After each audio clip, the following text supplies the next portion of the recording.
All right, folks, welcome to Roland Martin Unfiltered. On today's show, more bombs sent to Trump critics, Joseph Biden, Robert De Niro, and a second one to Congresswoman Maxine Waters. Trump says, not my fault. First, he says, a call for unity. Now he's back to slamming and blaming the media. We'll break this thing down and talk with Mississippi Congressman Benny Thompson, the ranking Democrat on the House Homeland Security Committee.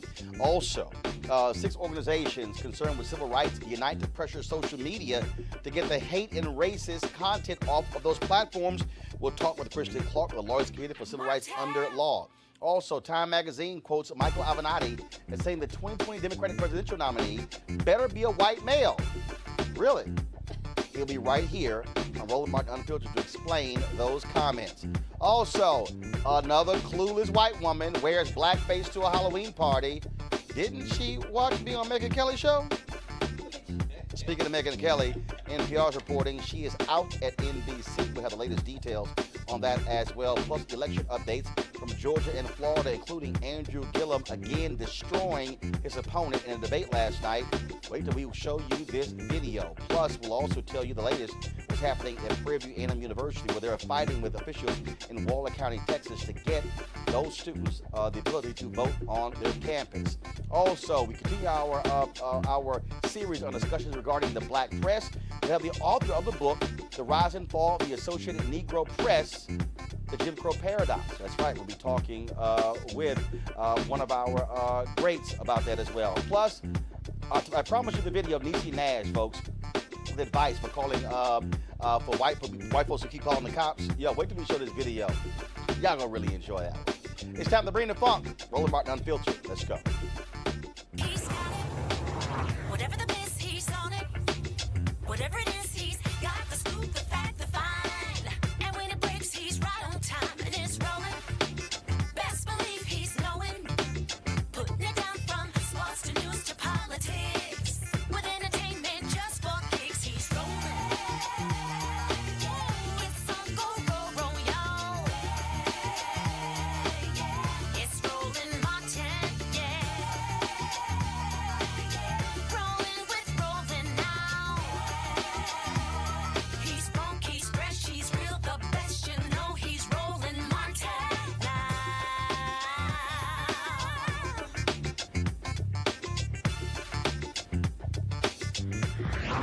Martin. More bombs were found on their way to Trump critics today, 2 to former VP Joe Biden and 1 to actor Robert De Niro. That makes 10 devices so far, including 2 to Congresswoman Maxine Waters and 1 each to President Barack Obama and former Attorney General Eric Holder. The investigation is centering on Florida, as the return address on all of them was Florida Congresswoman Debbie Wasserman Schultz. This afternoon, New York City Police Commissioner James O'Neill said the packages contain, quote, live devices that should be treated with the utmost seriousness. Joining us right now is Congressman Benny Thompson, the ranking Democrat on the Homeland Security Committee, and he joins us by phone from Mississippi. Congressman Thompson, glad to have you on the show. Yeah, thank you for having me, Roland. Latest information that you have received, obviously the FBI and others are investigating this. This is of serious concern to have this many devices that they say are live devices going to Democrats. Well, absolutely, and I just had a briefing by the Secret Service on their part in this, and clearly it's an ongoing investigation. It's one that concerns a lot of us. Some of the people were people being protected by the Secret Service, but a lot of the other ones, ordinary citizens, you know, and to the good work of the postal inspectors and some other people, we're trying to work through that. But it's an unfortunate situation. It's an act of domestic terrorism that I believe has been manifested by Donald Trump's rhetoric. And I'm being straightforward. Everybody on the list is a Democrat. Everybody on the list he's talked about in one form or fashion on numerous occasions. And, you know, there are some crazy folk out here, Roland.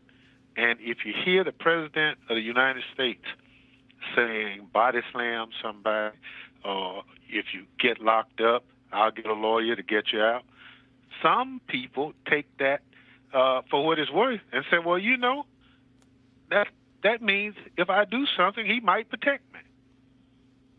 And that's the kind of language that I think Donald Trump has been putting out there, that some of these folk who, for whatever reason, believe it. And that's not who we are as a country. We stand for right, but we also want people to understand that freedom of assembly and speech is granted, and you just can't be a bully just because you're the president. Also, Congressman Thompson, obviously Donald Trump a couple of days ago called for unity, but then actually yesterday called for unity, but then today on social media went right back to attacking the media, blaming them for this, accepting no responsibility whatsoever. Now, granted, we don't know the motive. We don't know the person behind this. We don't know any of this. We don't know if this is Russia or some other country who's actually doing any of this. But clearly, when you have a president who just cannot resist himself for attacking everyone else, this is not how leaders lead. Well, you're absolutely correct. He is the elected leader of the United States of America.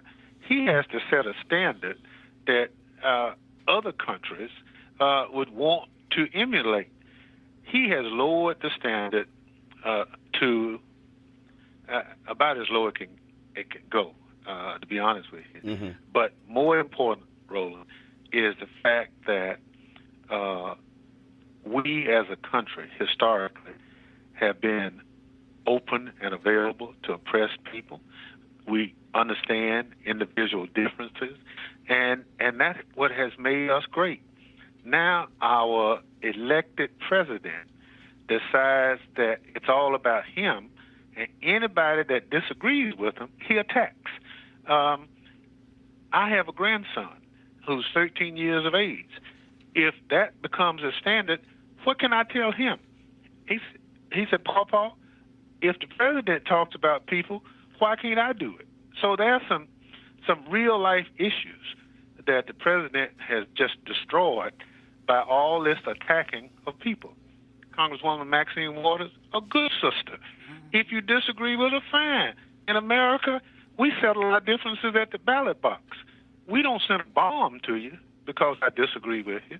And I think that's the misinterpretation that's occurring with all this rhetoric from Trump. All right, then. Well, Congressman Benny Thompson, we're certainly watching this story as it develops. It is certainly a scary one, and we thank you for joining us to explain what you know thus far.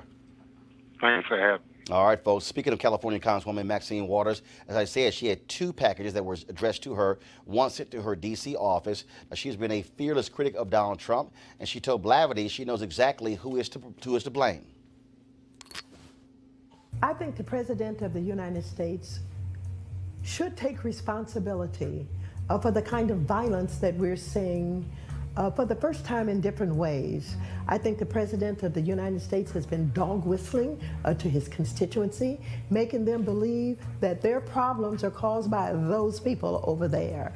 And I think that they're acting out what they believe the President wants them to do and the way that he wants them to act. As a matter of fact, if you pay attention, or you paid attention to the President during his campaign, when he talked violence, he talked about beating up on people and taking them out on a stretcher, and even said he would pay their lawyers' fees to get them out. Just the other day, he was laughing and basically appreciating the fact that a member of Congress had slammed a journalist, and he mimicked and mocked the slamming of that journalist, and he, in his own way, really does do a lot to promote violence.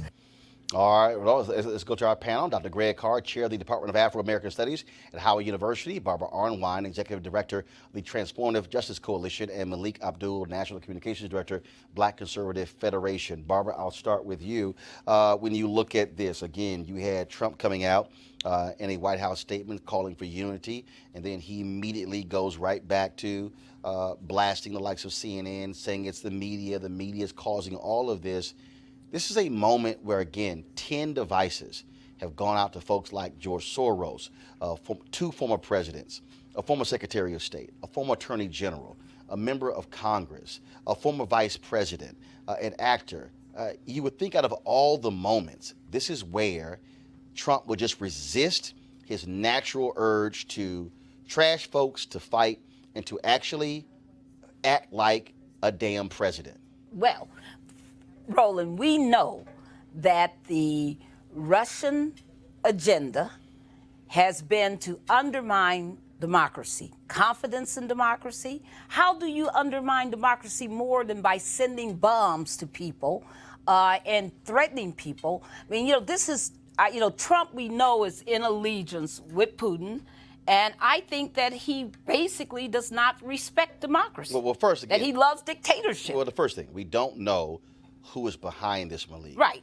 But again, and I'm not saying that it is Russia. But again, though, first of all, we don't know. It could be, look, it could be anybody. It could be Right. somebody on the left, somebody on the right. It could be Russia. It could be China. Of course. We don't know. It could be ISIS. We have no idea.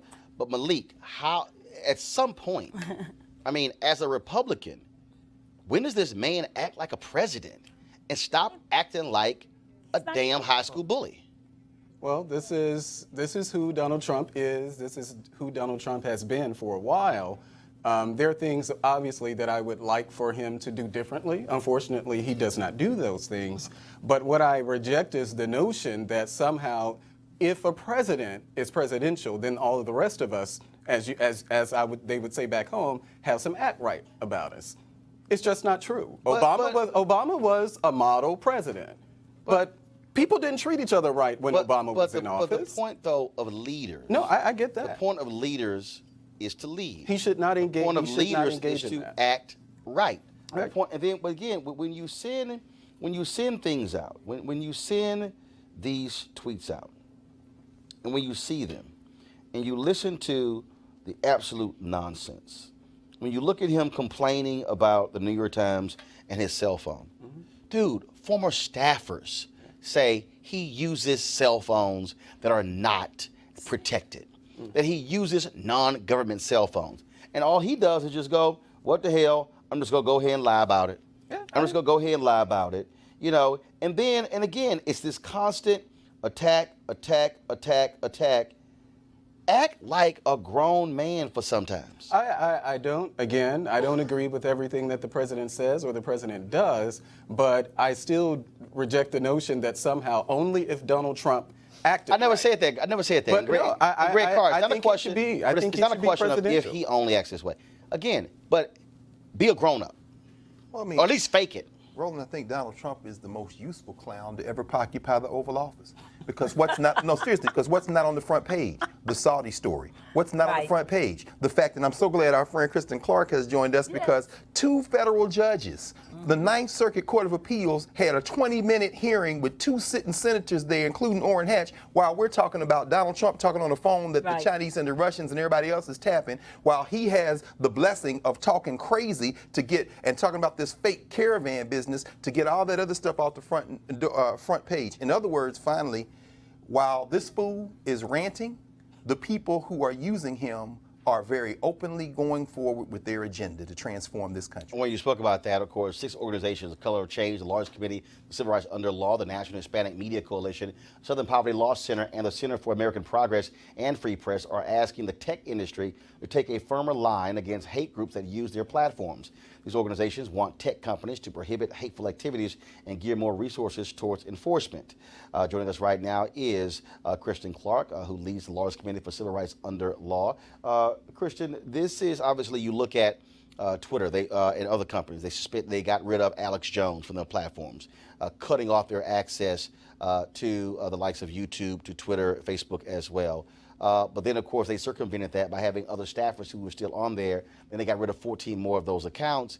Then when you look at Facebook, who says that, well, you know what, some people we can get rid of, some people we can't get rid of.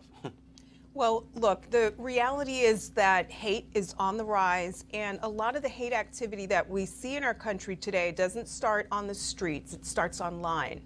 It starts when people get together and literally incite people to violence. And too often we're seeing that violence targeting African Americans, Latinos, gays, and other protected We minority just saw 2 groups. black people who were shot and killed yesterday in a grocery store in Kentucky. And it's time that we hold the tech sector accountable. What we did is we spent 9 months consulting with experts in the space, and it's now time that we hold the tech sector accountable.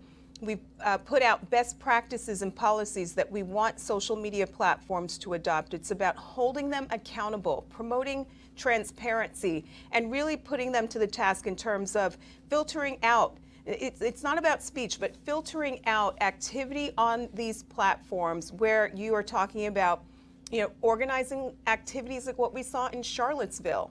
We were talking earlier about the bombs. It is a reflection of the dark, toxic era that we are in, and we think that the tech sector has a role and responsibility to do more to stamp out hate. Have they responded? They're working with us cooperatively, and they've been receptive, and the hard work lies ahead. We've put the policies out now, and in the next several months, we're going to be bringing pressure to bear to make sure that they are doing more to stamp out the rise of extremism and hate groups that are literally inciting violence all across our country. And Roland, it's not just nationally, it's internationally. The United States accounts for more than 70 to 80% of all hate online that comes from our hate groups here in the United States. The United Nations has been calling on the U.S. for now more than 2 decades to do something to regulate hate speech out of the United States, because we're not only polluting this nation, we're polluting the entire globe with our anti-black racism and all of our immigration hate, all this ethno-racism that's being talked about, ethno-nationalism, white nationalism. It's really ugly. And the United States really needs to be held accountable, and especially these big techs that sit here. Malik, the other issue that we saw is that early on in this Trump administration, the Sessions Department of Justice backed off of enforcing going after white domestic terrorists, and then they put their focus on black civil rights groups, Black Lives Matter, as if they were the problem. And when we have undeniable evidence, especially after Charlottesville, of these right-wing terrorists who are out here, one of them who was just captured in Mexico, who fled after Charlottesville. Wow. Yeah, well, I can start off by saying that I'm not a huge fan of Jeff Sessions, maybe because maybe Donald Trump isn't either. You're a huge fan, or a big fan, or a little fan, or no fan at all? I wish if he had chosen someone else, I would not have been upset. Yeah, but he chose him, and the reality is he is the Attorney General, and he has not been leading when it comes to going after these hate groups. Yeah, I'm hoping that after the midterms, Donald Trump finds someone else. As a Christian, again, I want to go back to you. What do you expect these groups to do? Because look, they have tried their best to say, hey, there's not much that we can do, but they also are benefiting financially from these groups. Look, we're in uncharted territory, but the reality is that these mega companies, Facebook, Twitter, social media is providing a platform to amplify messages of hate and providing a platform where extremists and right-wing groups literally are, going to their platforms and inciting violence, targeting minority groups, and it's time for it to stop. So we put out these best practices and policies today, and it's never been done. You now have dozens of civil rights groups and human rights groups that have come together and said, we're going to hold you accountable. You have a role for where we find ourselves in 2018, which is a moment where hate really is gripping the country and tearing us apart. And they have a role to stamp it out, and we intend to hold them accountable. Where can folks get information and see those best practices?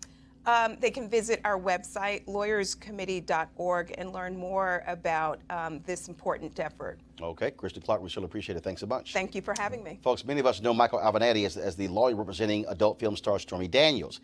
He is now also seriously running for the Democratic nomination for president. But an interview that he did with Time magazine is causing huge stir on social media, where they quoted him as saying the following: I think it better to be a white male, talking about in 2020. When you have a white male making the arguments, they carry more weight. Should they carry more weight? Absolutely not. But do they? Yes. Joining us right now via phone is Michael Avenatti.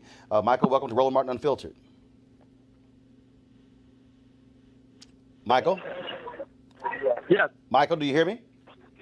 Yes, thanks for having me. How are you? Great. First and foremost, this article that ran in Time Magazine, when did this interview take place? For the last. Okay, Michael, you're breaking up there.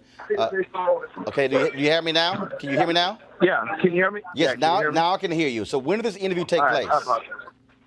No, the interview took place over the last few months in various points in time. So if this was a profile being done on you, so there were multiple interviews. Correct. Do you recall if the interview was recorded or notes were only taken? You know, at various points in time, I believe it was recorded, and I believe notes were taken at other points in time. So when they quote you as saying, when it comes to 2020, I think it better be a white male, did you say that or not? Look, I want to be really clear about this. I was misquoted, and it was taken out of context. If you look at, I've given the same speech about 50 times across this country, 15 different states. I've been really clear about my position as it relates to racism, bigotry, and sexism. And my position is as follows. Too many of my brothers that are white males have taken the easy way out over the years. We haven't stepped up and supported African Americans, minorities, women, etc. We have allowed this fight to be their fight alone, and we have not stepped up and supported them. And I have been consistent across this country. You can go on YouTube. You can look at speech after speech after speech. So when it comes time for the 2020 election, my point is really clear and simple. We need more white males to step up and defend minority groups and people of color, period. But I'm going to ask you again, as it relates to this particular statement here, that in the context of the 2020 nomination, did you say, or what was, you said taken out of context, what was the context of, I think it better be a white male? The context was in connection with the 2020 nomination relating to delivering the message concerning racism and bigotry that has been sowed by Donald Trump and others within the Republican Party, period. I think there's a number of people that can win the nomination. I don't think it's a big number. I want to be clear about that. But I do not think it has to be a white male. It could be a woman. It could be a person of color. It could be a Hispanic. It could be a minority. But I think above all else, it's going to have to be somebody that is a fighter that can take the fight to Donald Trump. So you're saying that when the quote says, I think it better be a white male, are you saying, I just want to be clear, you're saying that within the context of that, you were saying that it needs to be a white male who is talking about issues of race and racism as it relates to Donald Trump? Well, I mean, I think any number of people can talk about those issues, but my point is as follows. I think that more white males need to call out white males relating to bigotry and racism in the United States. And look, I mean, this is what I believe. I think that too many people that look like me have taken a back seat. They've stood on the sidelines. They've stood against the wall. And they've allowed these ideas of racism and others, or racism and other issues to be the fight of people of color, minorities, and others. So Michael, it can't be their it can't be their fight alone. So explain this. They write, he hastens to add that he wishes it weren't so, but it's undeniable that people listen to white men more than they do others. Henry, go to my iPad, please. It's why he's been successful representing Daniels and immigrant mothers, he says. Quote, when you have a white male making the arguments, they carry more weight, he says. Should they carry more weight? Absolutely not. But do they? Yes.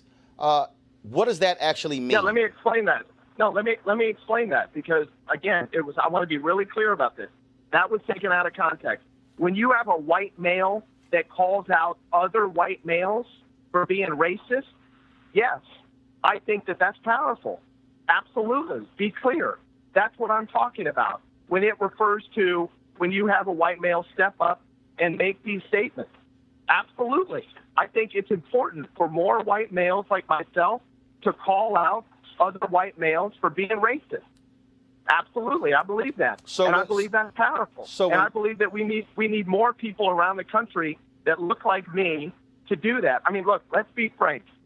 Donald Trump rose to power because he convinced 2/3 of the people that look like me, right, white males, that our success depended on minorities and women and people of color, and our success depended on them being marginalized. That's not right. We need more white males like me to speak out against that. So I'm going to read this, Michael. This is what I've got the Time Magazine article up, and this is what they wrote. Here's what Avenatti told Time in an interview on June 25th in New York City, before he began publicly considering a presidential run. They say the question was, is there anybody that you like in the Democratic political class? Or do you think the 2020 nominee should be someone from outside politics? Time Magazine says that was the question. They say your answer was, I think it better be a white male. Then they said, really? Then they said, you said 100%. And I don't say that because I want it to have to be a white male. I say that because of just the realities of the situation. I think if the Democratic nominee, anyone other than a white male at the top of the ticket, they're going to lose the election. And so I'm reading, and so as I read this again, and then it says, I'll be willing to bet anything. I feel highly confident in that, and it shouldn't be that way for this election. Question. But just because the electorate is too racist and sexist, they say because of where the electorate lines up and where Trump's strengths lie. And I think if you nominate, then they went on. So Time Magazine says they're standing by their article, and they're saying that your comment about I think it better be a white male was a specific response to their question. Are you saying that Time Magazine is wrong? Look, I've answered the question. I've been very, very clear about this. Look at over 50 speeches I've given across the country. I mean, again, I don't know how I can be more clear in what I've already said. I stand behind everything that I have said. People can go on YouTube. I understand. At exactly. No. Let me just finish. No, go ahead. They can go on YouTube. They can go on YouTube and look at what I have said consistently. Okay, I am confident that your viewers, listeners, etc., agree with what I'm saying. More white guys need to step up and call out white guys. Period. I've been consistent about this. But Michael, here's the issue though. I'm a journalist. I've been one since I was 14 years old. Time says that this was an interview and exchange back and forth. I don't know if this interview was recorded, so therefore that way none of us can actually hear the context and the nuance of the conversation. But what Time Magazine has posted on their website, time.com, they have posted what they say is a direct question, answer, question, answer, question, answer. And what I'm asking you is, are you saying... I haven't seen it. I haven't seen it. I can't comment on it. Okay. No, wait a minute. No, hold on, Michael. I'm going to finish my question. I'm going to finish my comment. Then you can go ahead and answer. So, again, and I'll send you the link so you can actually see it as well, and that's fine. But what if you say that they got this wrong, then what are you going to do next? Are you going to ask them to produce the recording? Look, I haven't decided what I'm going to do next. But what I've done next is you asked me to come on your show. Yes. I did not hesitate. I immediately said I would come on your show. I'd be happy to answer your questions, which I am answering. I'm answering your questions. Right. So look. Go back and look what I've said consistently for the last 4 or 5 months, okay? The bottom line here is, and again, I think I gave the first speech in July or June of this year, and I've given the same speech across the country. I've said the same thing. I have called out other white males relating to the fact that they've taken the easy way out and have not done what they should do in connection with calling out racism, bigotry, and sexism across this country. Okay. Well, here's the deal. I would love for Time Magazine if you say that you were taken, because look, I totally understand. I've seen folks who have been taken out of context. I've also seen people who said they were taken out of context. They actually were in context. I would hope that Time Magazine would release a recording of the conversation. I've sent via DM to you the link of their actual story, so you can actually see what they have posted on their website, and then hopefully this will be clarified and cleared up. Let me ask you a couple questions. Yes. Let me ask you a couple questions. Who do you think is best positioned to beat Donald Trump in 2020, assuming the economy stays where it is? Sure. First of all, right now, there's no one person you can argue right now who's best positioned, because if you go back to 2007, I'm answering. The likely candidate. No, Michael, here's the deal. I'm answering your question. In 2007, in February 2007, in Springfield, Illinois, when I was there freezing my butt off when Obama announced he was running for president, the reality is from February through August of 2007, he was 20 points down to Hillary Clinton. He was down among African Americans. Everything changed for him at a debate in Iowa when she screwed up the question about illegal immigrants getting driver's licenses. The entire race changed. The reality is this here, and I've been saying this for 2 years. To get the best candidate, they have to run. Who do I think is going to be there? I do believe Vice President Joe Biden. I know a former Attorney General Eric Holder is looking at it. I know Senator Kamala Harris is running. Senator Elizabeth Warren is going to run. Senator Bernie Sanders is going to run. I do believe that potentially you're going to have former New Orleans Mayor Mitch Landrieu also run for president as well. I can't say right now who can beat Donald Trump because they haven't gone. My question is different. No. Look, let's have an honest discussion. Go ahead. My question's different. I want to push back for a minute. Go ahead. Let's assume that it's October 2020, not October 2018. You and I both know who's likely to run. So let's fast forward. It's October 2020. The environment is the same. The economy is the same. I'd like you to tell me right now who is the best person that has the best opportunity to beat Donald Trump of the likely candidates, and we can include everybody you just stated. Here's why you can't answer that question and why it makes no sense. Because the two top Republicans who they said stood the best chance of beating Hillary Clinton were Tim Pawlenty, governor of Minnesota, and Scott Walker, governor of Wisconsin. And guess who were the first two candidates to drop out? Tim Pawlenty and Scott Walker. This is what I know, Michael, and I've been doing politics my whole life. The rigors of a campaign are different than sitting here looking at a sheet of paper. A person can give a speech in 2018, and oh my God, they sound great, they sound wonderful, they're a fighter, but when they get in the ring, they get their behinds kicked. I can tell you, Michael, that Fred Thompson had all the attributes. Another Ronald Reagan, tall, strong, senator from Tennessee. He ran one of the sorriest campaigns in history. And so the question really can't be, Michael, I'm here. So the question, the reason the question can't be answered is because until a person goes through the rigors of a campaign, then you never see how they fare under the stress and stand the test of that sort of rigorous deal. Everybody looks great right now, like Mike Tyson said. Michael, everybody got a game plan until they get hit first. No. Listen, I don't disagree with that. All I'm saying is, let's just assume that everything was the same in 2020 as it is right now. I want you to tell me your pick. Tell me the person, please. Tell me the person that you think has the best shot right now. Michael, and I'm going to say to you again, and I gave you 3 names already, who all the people, including me, I thought Scott Walker, out of all the Republicans, stood the best chance in October of 2015 of running against Hillary Clinton. He was the second one to drop out after Tim Pawlenty. So that's my point. So it doesn't make sense saying, who do I think today, until the person goes through the rigors. Michael, I've hired people who I thought could be an anchor. I hired one, and you know what? On paper, she was great. In the interview, she was awesome. Everybody loved her. You know what happened the first day she went on the air? She sucked. We took her off 5 days later. No, I hear you, and I think you make a good point. So until you go through the fight, you don't know. So all I'm saying is you got to go through the battle to see who can survive the war.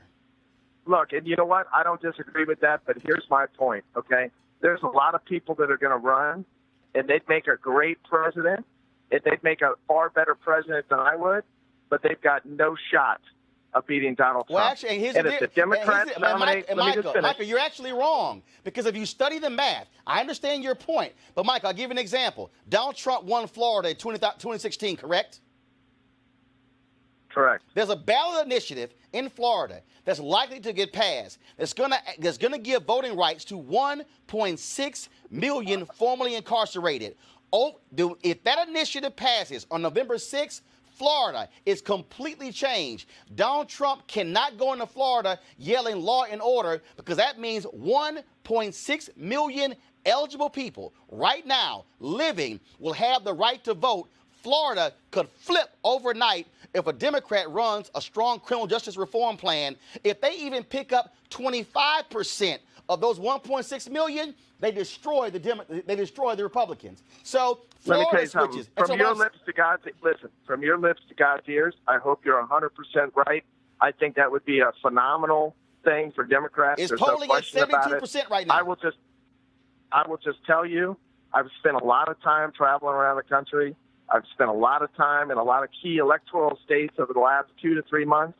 This guy, unfortunately, Donald Trump, is not to be underestimated. I agree. And whatever the Democrats do, look, whatever the Democrats do, whether it's someone of color, whether it's Hispanic, whether it's somebody that's white, whether it's male, whether it's female, it doesn't matter. At the end of the day, they have to nominate somebody that has the best shot of beating Donald Trump. That's all I'm saying. Last thing, Michael, and I'm just saying, and the reason I reached out to you, I know you've been traveling around the country, but this story right here, Michael, is a problem. Right now, and when I say it's a problem, there's no group. Republicans told me that with Reince Priebus sitting right next to me, saying that there's no group that hates Republicans more than black women. And this comment, Michael, the Times reporting, is not going to go over well with black women. And all I'm saying, well, let me just say something. I'm just letting you know. I'm just letting you know. And I'm just telling you something. When I travel around the country, okay, African men and women are very, very supportive of my potential candidacy. And let me tell you why. Because I'm a fighter. And because they want a fighter, because they've had to fight for every damn thing they've ever had in their lifetime. So I have to tell you, hey, Michael, across this country, wait a minute, let me just finish. Across this country, I have enjoyed and been honored and humbled by the amount of success, the amount of support that I've had among African American men and women. Michael, I hear you, but I want you to follow me. I've run 3 black newspapers. This is my 11th black media experience. Many people call me the voice of black America. And I'm telling you right now, this Time article is going to be a problem for you, especially Senator Kamala Harris, Senator Cory Booker, Deval Patrick, former governor of Massachusetts, and former Attorney General Eric Holder, all considering running. And the reason I want you to come on to explain this, because either Time magazine is going to have to release the recording, they're standing by it, but I'm just letting you know, this is not going to go over well with black people. I'm not. Look. I'm just letting you know. And guess what? Look, you can't even get close to the nomination without black people. Ask Senator Bernie Sanders when he ignored black people for 6 months. Whoa. Have I ever suggested otherwise? No. What I'm saying is, when you said, who do you think is going to be the person to beat Donald Trump? We need a fighter. Let's be honest. You want to be that guy. You do. And I haven't decided. Listen. I haven't decided what I'm going to do. I've been really clear about this. My life would be a lot easier if I did not do this. Okay. I understand. Let me tell you what. Let me tell you what I believe. Okay. In 2020, we have an enormous amount at stake in this nation. We're talking about a fight for the republic. The Democrats can't screw this up. I agree. Democrats better nominate. The Democrats better nominate somebody that can beat Donald Trump. Period. That is the absolute goal. You don't get a chance to govern unless you win. I agree. Let's be clear about that. I agree. All I'm saying, Michael, is this is going to be a problem with black folks. And I'm saying, I asked you, what are you going to do next?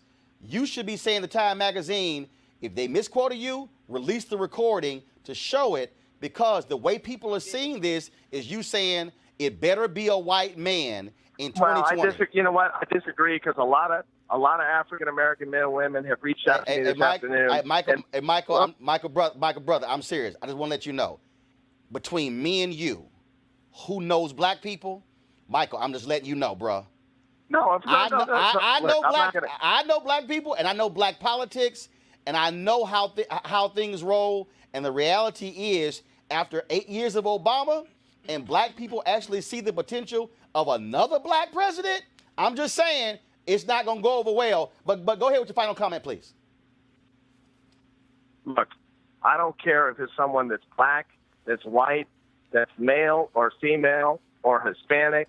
I could care less as long as they can beat Donald Trump. All right.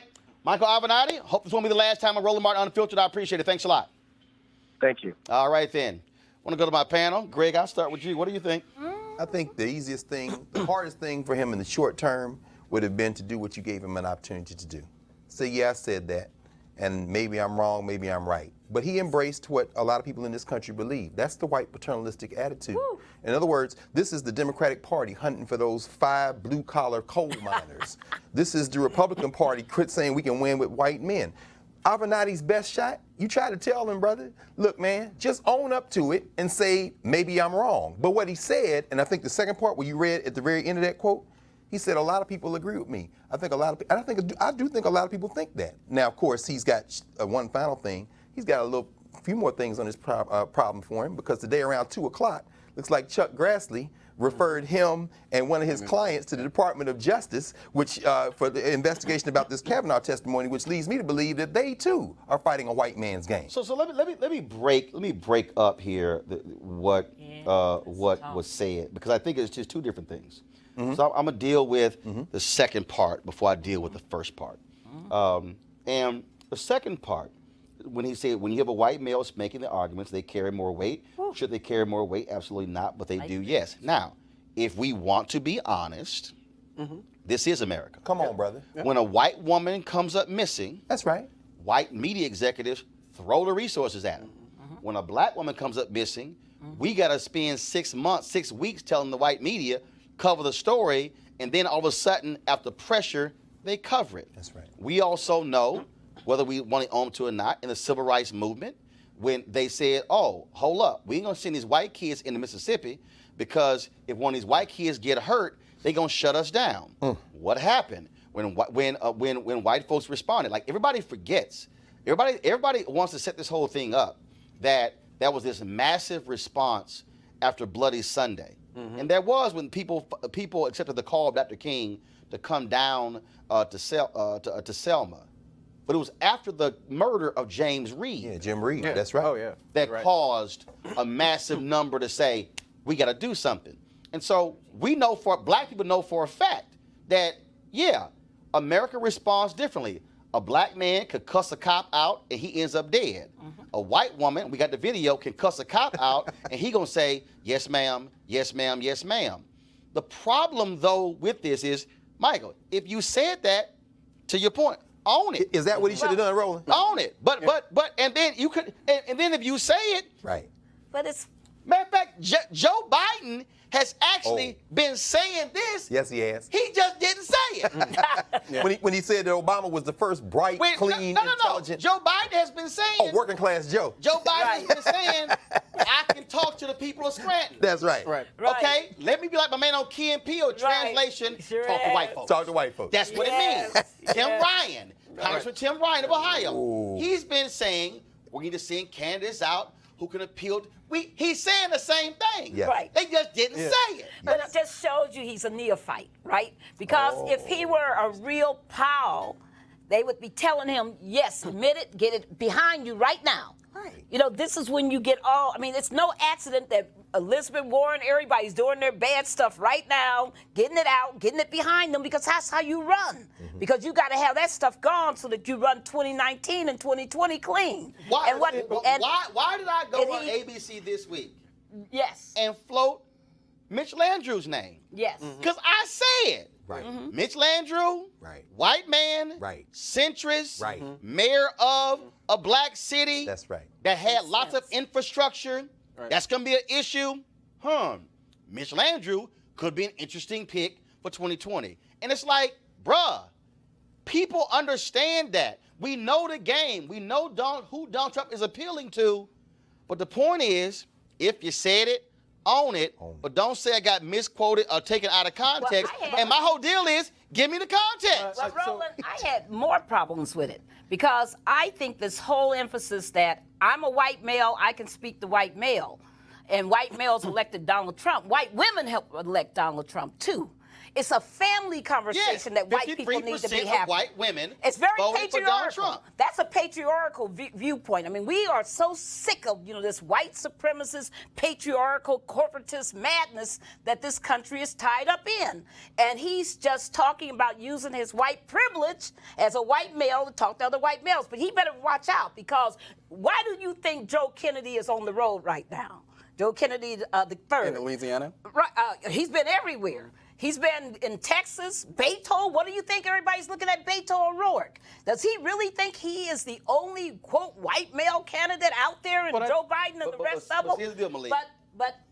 Finish real quick. Finish it. No, but the point is that I thought his answer was horrible. Even if that was his defense, that he's, quote, better at talking to white men, because it's not about that conversation. It's about a broader conversation. Piece, which I was trying to convey to him, that you have to understand. When Democrats keep saying, we got to appeal to these white working class voters, Right. what they're actually saying, which is nonsensical, is, all right, we got y'all. Right. We're going to talk to y'all. Yeah. So what happened after 2016? When the Black Women's Roundtable and Essence Magazine released their report, there was a 10% drop, a 10-point drop in black women identifying as Democrats. All of a sudden, Tom Perez was like, oh, hell. It's like, yes, all that talk of appealing to white working class voters, listen to Michael Moore, call black women to say, oh, that's how y'all want to roll? Yeah. Well, and we're going to teach your ass a lesson. Right. And then Tom Perez had to come back and apologize. The part is about black women. I mean, he's been sitting here praising black women. He's been at every black women's event that has happened in the past 15 months. And so my deal is, like, dude, I get your point, but let's just be real. If you don't turn out black people, if you don't turn out Latinos, if you don't turn out women, you can go talk to all the white men you want to. Your ass is dead. Well, I think you can. I forgot today's date, but I think you can forget it at this point, because this interview, just like your interview with Megyn Kelly, this is one of the things that's going to go down in history. So whatever he thought he was going to do as far as running for president, I can say just on the outset that I don't know Avenatti. I don't think he's a racist. I think he should have apologized for that. I don't think because he said what he said that he's a racist, but it's gonna cause a problem. And again, look, I get context. Yeah. And again, yes, he should have owned up to it. Yes, right. I mean, come on. We can giving you the opportunity. We can actually have a look. There's a way to have that conversation. Right. And the way to have that okay. So let me just do this here. Okay. So Michael, this is how you had that conversation. Okay. So again, as a black man, he's watching, who know black people, who also know white people, let me have this conversation. So this is how you do it. And I got a little bit more hair than you do, and I'm a different body frame and everything. Let me help you out. So I'm Michael Avenatti. Let me go on back over here. So I'm gonna go back to the question. Is there anybody that you like in the Democratic political class, or do you think the 2020 nominee should be someone from outside of politics? I believe Democrats need to elect somebody who's willing to go toe-to-toe with every voter against Donald Trump. That means that nominee should be going after black men, black women, Hispanic men, Hispanic women, white men, white women, rural, city, everybody, college, non-college, dropout, GED, everybody, not sacrifice anybody. That's how you answer that question. The second question is when they said, really, Michael, you should have said, yes, really. You should have said, for instance, if you study the last election, Hillary Clinton did not aggressively go after white men. She allowed Donald Trump to run up huge numbers with white men, and he also ran up huge numbers in rural America. If you don't compete, you don't win. We need a candidate who is willing to go into rural America and to go into inner city America, who is willing to go into the middle America and go to the coast. That's the candidate Democrats need to elect. Okay. Next question.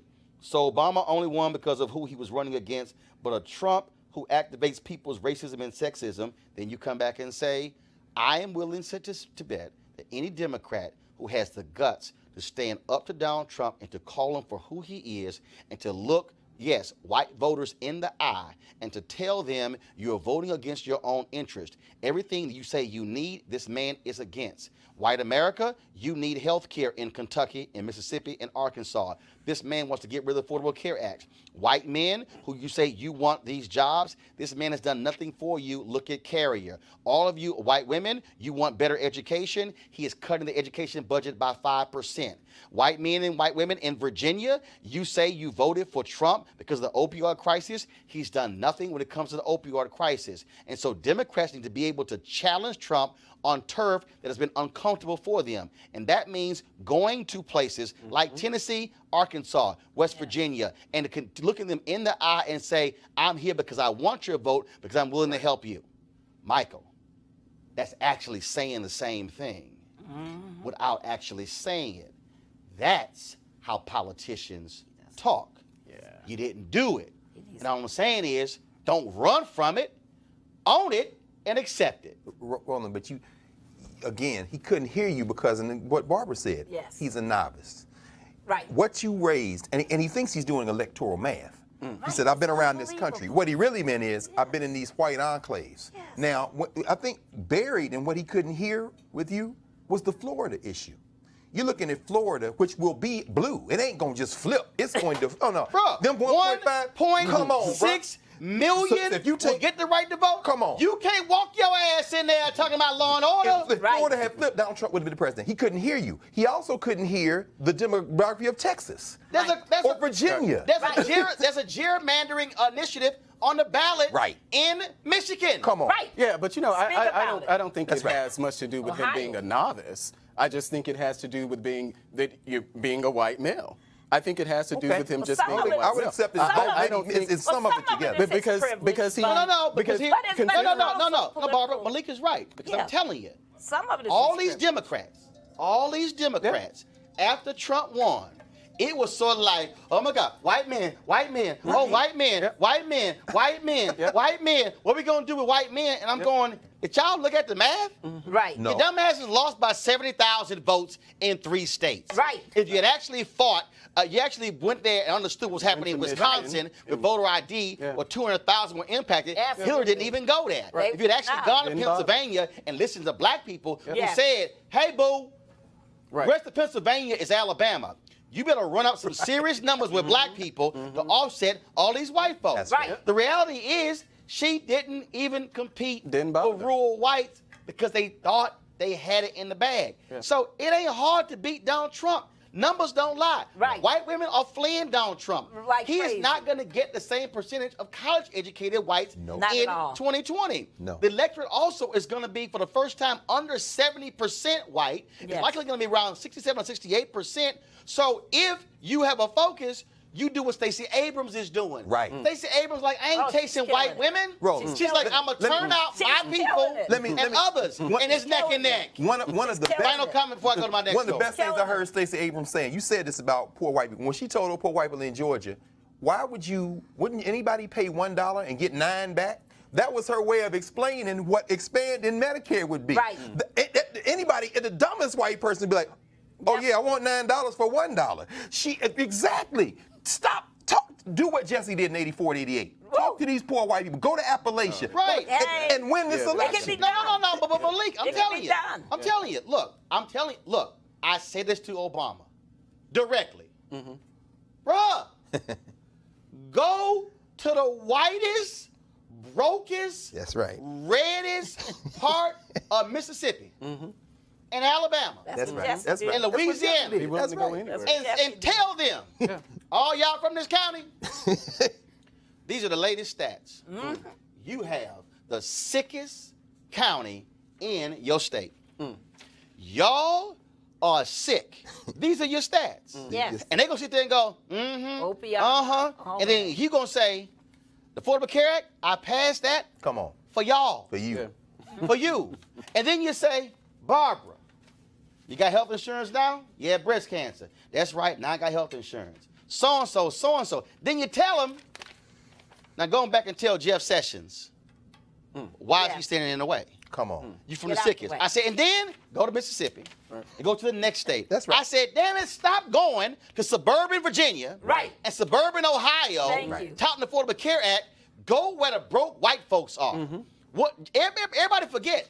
President Lyndon Baines Johnson did not launch the war on poverty in the damn Mississippi Delta with some poor black people. Nope. No, he went to no teeth, no hair, sick, uneducated white folks in Appalachia in West Virginia. Well, That's they right. take those people for granted, and even in the black community, we see that happen with the party now. The Democrats, a lot of them, they take a lot of the black vote for granted, and they come into the communities when it's election time. So But there's Malik, not do you think that the Republican Party takes those poor whites for granted? In Hell other words, yes. Is poor whites I do. the electoral capture I of do. the?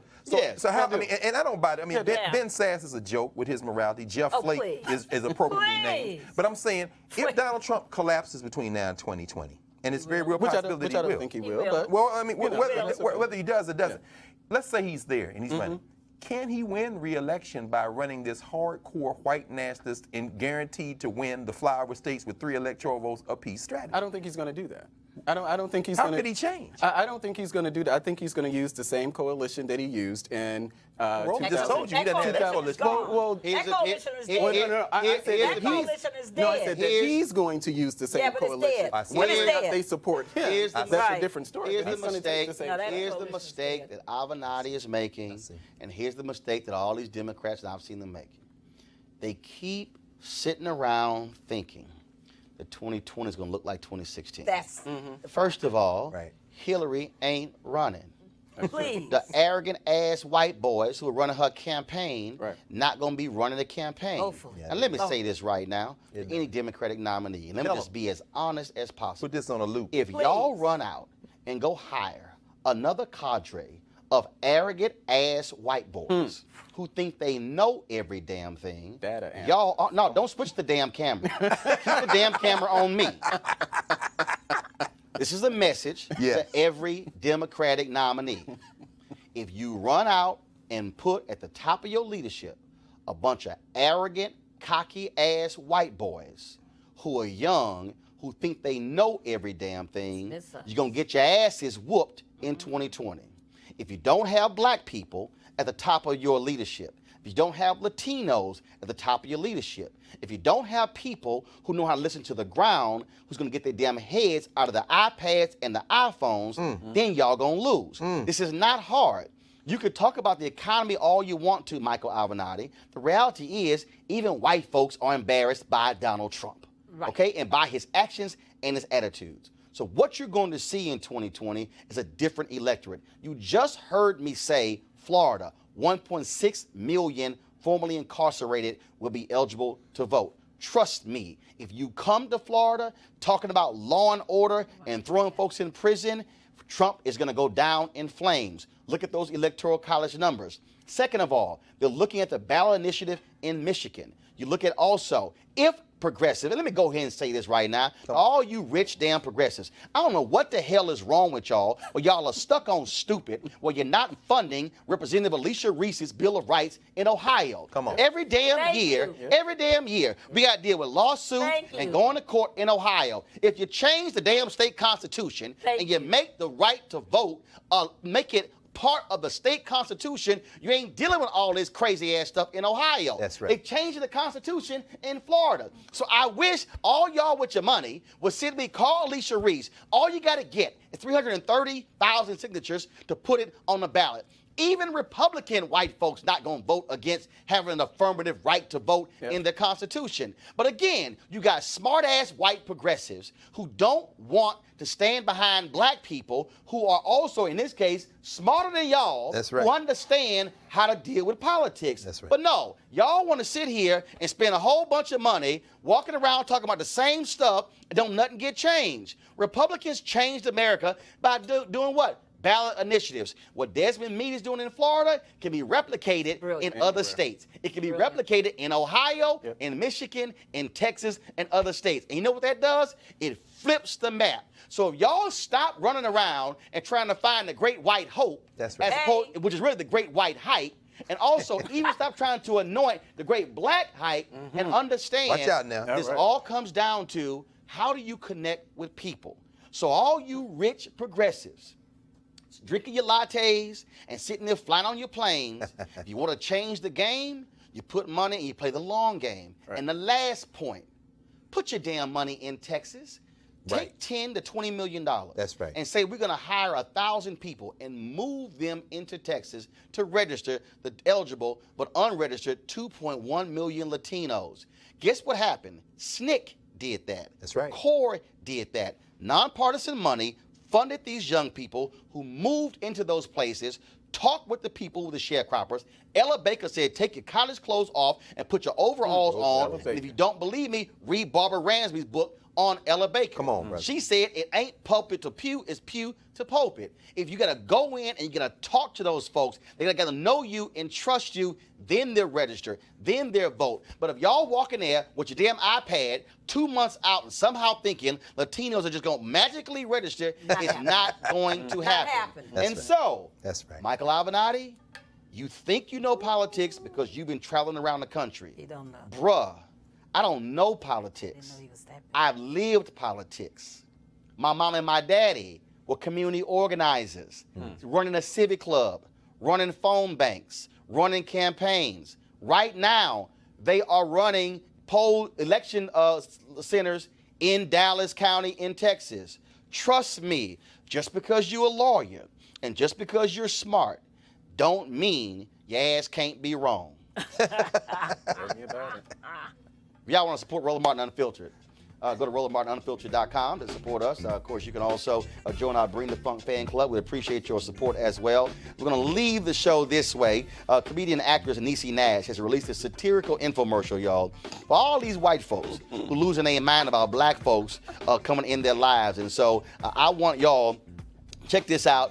I'll see you guys tomorrow. Oh yeah, by the way, before I go, let me go ahead and tell y'all this here. So you know the little Candace Owens and Turning Point USA. Don't do it. They got their little conference going on, starting with Black conservatives tomorrow. Yes. Well, we asked for media credentials to go cover their conference, and then they told us we were approved. Then they hit us back and they said we were not approved to cover their conference. Now, this is the only daily show that covers black people. Right. And they got a young black conservative summit, but won't let us actually go cover it. Now, ain't that funny? I've interviewed every major black Republican in the last 25 years. Colin Powell, Michael Steele, Alan West, J.C. Watts, Tim Scott, Kay James. Yo, I can do a whole roll call.